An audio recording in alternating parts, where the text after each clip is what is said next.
Thank you, Speaker. My question is to the Minister for Resources.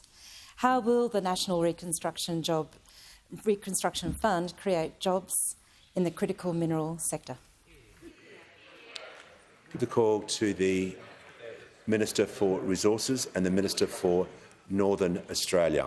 Thank you, Mr Speaker, and I thank the member for Hasluck for her question. I acknowledge her. She represents the Swan Valley and did an astounding job at the wonderful and very successful showcase at WA last night in this parliament.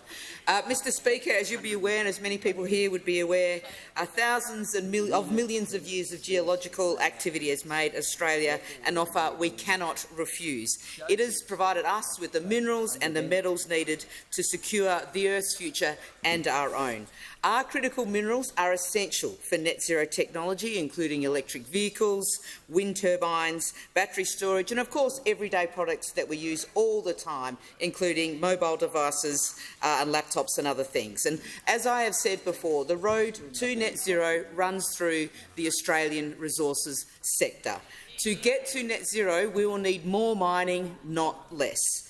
The International Energy Agency recently predicted that under a net zero emissions scenario by 2050, global demand for critical minerals will increase over the next 7 years by 350%. That is an extraordinary level of growth, and Australia has the natural resources that will enable us as a nation to respond to this international demand.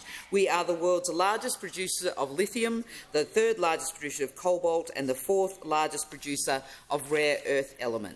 This represents an unmissable opportunity for our nation and one that this government will not miss. And to highlight the current demand for critical minerals, I'd like to give a shout-out to the annual Diggers and Dealers Mining Forum taking place right now in the goldfields town of Kalgoorlie in my home state of WA. For over 30 years, Diggers and Dealers has traditionally been a conference of gold miners. However, for the first time in its history, Diggers and Dealers now has a larger official representation from battery minerals and metals companies than those of gold miners, as the industry seeks to support that global push for a decarbonised economy.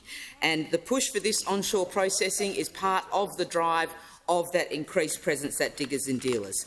Through this Labor government's $1 billion Value-Adding and Resources Fund, part of the broader $15 billion National Reconstruction Fund, the Albanese government will ensure a greater share of our raw materials are processed right here in Australia. We will support those businesses in these industries to secure capital, allowing them to expand their workforce, creating more jobs, more complex jobs, bringing manufacturing capability, refining capability and, all importantly, chemical processing back into our country.